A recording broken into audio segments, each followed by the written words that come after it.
अब इब्राहा अल अशरम, उसकी अजीम फौज और अबाबील परिंदों के मोजिज़ाती वाक़या की कहानी इस्लामी तारीख़ का एक अहम संगमेल और इल्हामी मशीयत के लिए एक ताकतवर सबूत है। ये रिवायती मानों में कोई खुराफात या दास्तान नहीं है, बल्कि एक तारीख़ी वाक़या है जो क़ब्ल इस्लाम अरब के इज्तिमाई हाफ़ज़े में गहरी जुड़े रखता है और कुरान मजीद और क्लासिकी इस्लामी अदब में महफूज है।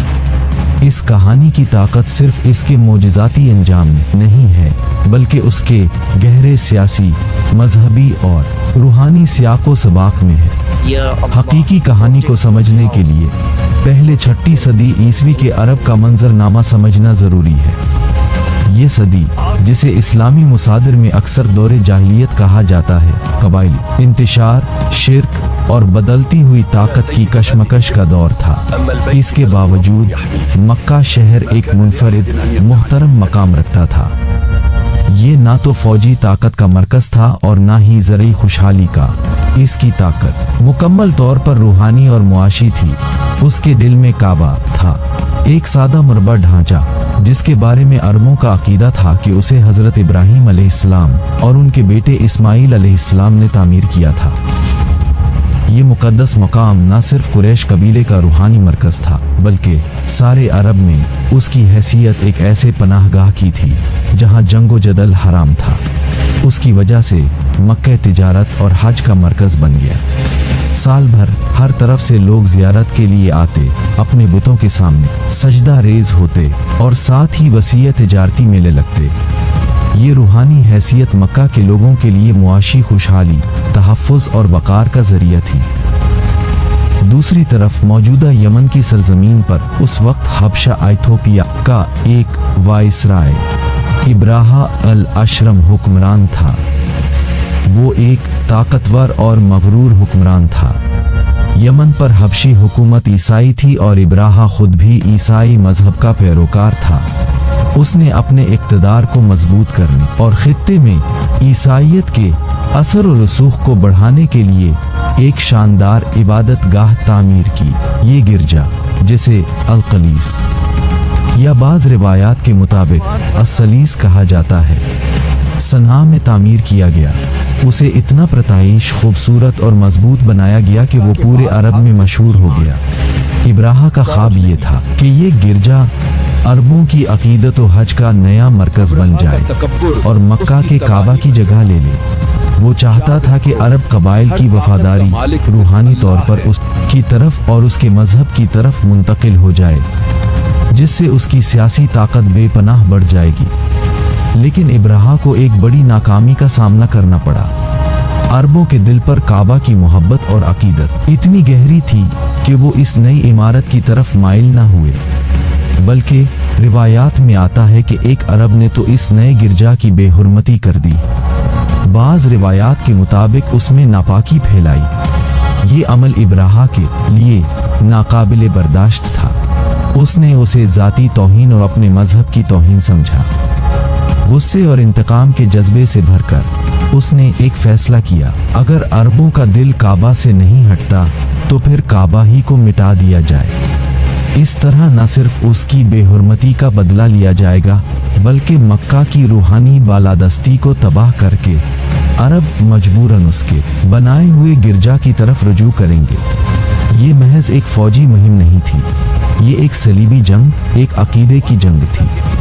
ताकत के नशे में चोर अब्राहा अपनी फौजी बर्तरी पर यकीन रखता था। अब अब्राहा ने एक जबरदस्त फौज तैयार की। क्लासिकी रिवायात जैसे कि मोरिख इब्न इसहाक वगैरह ने इस फौज की तादाद में इख्तिलाफ किया है, लेकिन ये तादाद हजारों में थी, जिसमें जदीद जंगी हथियार, घोड़े, हाथी, जिसमें एक खास सफ़ेद हाथी भी मशहूर है जिसका नाम महमूद बताया जाता है, शामिल थे। हाथी उस वक्त जंग का एक खौफनाक और नाकाबिले शिकस्त हथियार समझे जाते थे, खास तौर पर ऐसे इलाके में जहां अरबों के पास उनका मुकाबला करने का कोई तजर्बा नहीं था। ये फौज यमन से निकलकर शुमाल की तरफ मक्का की तरफ बढ़ी। रास्ते में कबाइल ने मुज़ाहमत करने की कोशिश की, लेकिन इब्राहा की भारी और मुनज़्ज़म फौज के आगे वो बेबस थे। इब्राहा ने कबायली सरदारों को पैगाम भेजा कि उसका मकसद सिर्फ काबा को तबाह करना है, आम लोगों से उसे कोई जंग नहीं। उसने ये भी कहा कि अगर कुरैश मुज़ाहमत न करें तो वो उनके लीडर के कत्ल का बदला भी नहीं लेगा। उसका मकसद लोगों को डराना और मुमकिना मुज़ाहमत को कम करना था। जब ये खबर मक्का पहुंची तो सारी बस्ती में हलचल मच गई। कुरैश और दीगर मक्का वालों के लिए ये सिर्फ एक फौजी हमला नहीं था, ये उनकी शनाख्त, उनके ईमान, उनकी मईशत और उनके तमाम तहफ़्फ़ुज़ात पर बराह रास्त हमला था। वो जानते थे कि इब्राहा की अजीम फौज, ख़ास तौर पर हाथियों के सामने उनकी कबायली फौज खड़ी नहीं हो सकती। उनके पास कोई बाकायदा फौज न थी, ना ही हाथियों से निमटने का कोई तरीका। ये सूरत हाल मुकम्मल तबाही और रुसवाई का पेश खेमा लग रही थी। उस वक्त मक्का का सरदार अब्दुल मुत्तलिब बिन हाशिम थे, जो नबी करीम सल्लल्लाहु अलैहि वसल्लम के दादा थे। वो एक दौरंदेश, बावकार और पूरे कबीले में इज्जत की निगाह से देखे जाने वाले बुजुर्ग थे। जब इब्राहा की फौज मक्का के करीब मुगम्मस या उसके आसपास पहुंची तो इब्राहा ने कबायलियों के कुछ ऊंट भी लूट लिए, जिनमें अब्दुल मुत्तलिब के 200 ऊंट भी शामिल थे। इब्राहा ने पैगाम भेजा कि वो मक्का के सरदार से मिलना चाहता है। अब्दुल मुत्तलिब बेखौफ वहां पहुंचे। रिवायात में मिलता है कि जब वो इब्राहा के खेमे में दाखिल हुए तो उनकी शक्ल सूरत और वकार से इब्राहा मुतासिर हुआ। उसने पूछा कि वो क्या चाहते हैं। अब्दुल मुत्तलिब ने कहा, मेरे वो 200 ऊंट वापस कर दीजिए जो आपकी फौज ने ले लिए हैं। इब्राहा हैरान हुआ और कहा, तुम मुझसे मिले मगर तुम अपने खुदा के घर काबा के बारे में कुछ नहीं कहते, जो मैं तबाह करने आया हूँ। तुम सिर्फ अपने ऊँटों की फिक्र करते हो। उस पर अब्दुल मुत्तलिब ने जो तारीखी जवाब दिया वो ईमान, हिकमत और फहम की अजीम मिसाल है। उन्होंने फरमाया, अना रब्बुल इबिल वलिल बैति रब्बुन सयमनाहु, यानी मैं ऊँटों का मालिक हूँ और इस घर काबा का भी एक मालिक है जो उसकी हिफाजत करेगा। ये जवाब दरअसल एक कामिल तवक्कुल अल्लाह का इजहार था। वो कह रहे थे कि ऊँट मेरी जिम्मेदारी है, इसलिए मैं उनकी वापसी मांगता हूँ, लेकिन काबा मेरा नहीं, वो अल्लाह का घर है, इसलिए उसकी हिफाजत करना अल्लाह की जिम्मेदारी है। अगर वो चाहेगा तो उसे बचा लेगा और अगर वो चाहेगा तो उसे तबाह होने देगा। अब्दुल मुत्तलिब का ये एतकाद महज एक जुमला नहीं था, बल्कि उनके तमाम आमाल में नजर आता है। ऊँट वापस लेकर वो मक्का वापस आए और लोगों को हुक्म दिया कि वो मक्का छोड़कर पहाड़ों में पनाह ले लें, क्योंकि वो खुली जंग नहीं लड़ सकते। खुद उन्होंने चंद लोगों के साथ काबा का दरवाज़ा पकड़कर अल्लाह से दुआ मांगी कि वो अपने घर और उसके पुजारियों को दुश्मन के शर से बचाए। उधर इब्राहा अपनी फौज लेकर मक्का के बिल्कुल सामने पहुंच गया। उसने बराह रास्त काबा की तरफ बढ़ने का हुक्म दिया, लेकिन उसका एक खास हाथी, जिसे रिवायात में महमूद कहा गया है, मक्का की तरफ बढ़ने से इनकार करने लगा। अगरचे वो दूसरी तरफ चलता, लेकिन जैसे ही उसका रुख काबा की तरफ किया जाता, वो बैठ जाता या पीछे हट जाता। ये एक अजीब वाकया था जो फौज में हैरत पैदा कर रही थी। फिर अल्लाह की तरफ से अजाब नमूदार होना शुरू हुआ। कुरान मजीद ने सूरह अल-फील में इस वाक़े का जो मुख्तसर मगर इंतहाई ताकतवर बयान किया है वो ये है, ए हबीब, क्या आपने नहीं देखा कि आपके रब ने हाथी वालों के साथ क्या सलूक किया? क्या उसने उनकी चाल को बर्बाद नहीं कर दिया? और उसने उन पर अबाबील के परिंदे भेजे जो उन पर सख्त पकी हुई मिट्टी के पत्थर मार रहे थे, बस उन्हें अल्लाह ने खाए हुए भूसे की तरह कर डाला। क्लासिकी मुफस्सिरीन और मुर्रिखीन के मुताबिक उस वक्त आसमान की तरफ से परिंदों के झुंड नमूदार हुए। ये 13 अबाबील थे। अबाबील के मानी हैं ग्रोह दर ग्रोह, कई जमातें, एक के बाद एक। ये छोटे परिंदे थे, हर एक के पंजे और चोंच में थोड़े थोड़े पत्थर थे। ये पत्थर खास थे, सिज्जील यानी सख्त पकी हुई मिट्टी या पत्थर के टुकड़े। बाज तफासिर में उन्हें जहन्नुम के पत्थर भी कहा गया है। ये परिंदे फौज के ऊपर आए और उन पत्थरों की बारिश कर दी।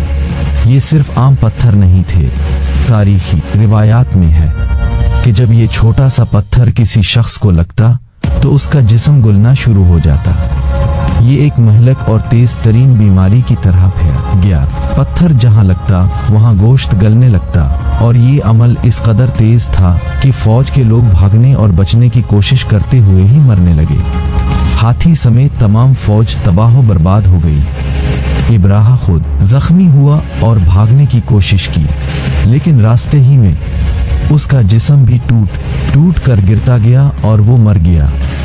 اس عظیم الشان فوج کا جو حال ہوا، قرآن نے اسے کاسف معکول یعنی کھائے ہوئے بھوسے کی مانند قرار دیا، جیسے کوئی جانور بھوسا کھا کر پھینک دے اور وہ ریزہ ریزہ ہو کر اڑتا پھرے، اسی طرح وہ فوج بکھر کر رہ گئی۔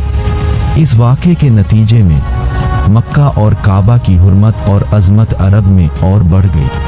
لوگ کہنے لگے کہ مکہ والوں کے خدا نے ان کی حفاظت کی ہے۔ اس واقعے کو عام الفیل ہاتھی کا سال کہا جانے لگا، اور عربوں نے اسے اپنے تاریخ کے حساب کا نقطہ آغاز بنا لیا۔ یہی وہ سال تھا جس میں رسول اللہ صلی اللہ علیہ وسلم کی ولادت باسعادت ہوئی۔ اس طرح یہ واقعہ نہ صرف ایک معجزہ تھا بلکہ ایک نئے دور، اسلام کے دور کے آنے کا پیش خیمہ بھی بن گیا۔ حقیقی کہانی کے اہم نکات اور سبق۔ توکل کی حقیقی مثال عبد المطلب کا رویہ مومن کے لیے ایک بہترین نمونہ ہے۔ انہوں نے اپنی انسانی ذمہ داری اونٹوں کی تلاش پوری کی، لیکن اپنے رب پر پورا بھروسہ کیا کہ وہی اپنے گھر کی حفاظت کرے گا۔ تکبر کی تباہی۔ ابراہا اپنی طاقت، فوج اور عمارت کے غرور میں مبتلا تھا۔ اس نے ایک ایسی چیز کو مٹانا چاہا جس کی حفاظت خود خدا نے اپنے ذمے لی ہوئی تھی۔ تاریخ گواہ ہے کہ تکبر ہمیشہ تباہی کا سبب بنتا ہے۔ اللہ کا انتظام۔ اللہ تعالیٰ نے ایک چھوٹے سے ناقابل لحاظ ذریعے، پرندے اور مٹی کے پتھر کے ذریعے، ایک عظیم فوج کو تباہ کر دیا۔ یہ ظاہر کرتا ہے کہ طاقت کا اصل مالک صرف اور صرف اللہ ہے۔ اس کی مشیت کے آگے کوئی بڑی سے بڑی طاقت بے بس ہے۔ معجزے کی نوعیت۔ یہ معجزہ فطری قوانین سے بالاتر تھا، لیکن اس میں ایک فطری طریقے پرندوں کا حملہ کو استعمال کیا گیا۔ اس لیے یہ کہانی یہ سبق دیتی ہے کہ اللہ کی قدرت کسی بھی ذریعے سے ظاہر ہو سکتی ہے۔ تاریخی حقیقت۔ یہ واقعہ اتنے زیادہ لوگوں نے دیکھا اور اس کے نتائج پورے عرب میں محسوس کیے گئے کہ یہ ایک مسلمہ تاریخی حقیقت بن گیا۔ قرآن جیسے کتاب خدا نے اس کا تذکرہ اہل مکہ کو ان کی تاریخ یاد دلانے کے لیے کیا۔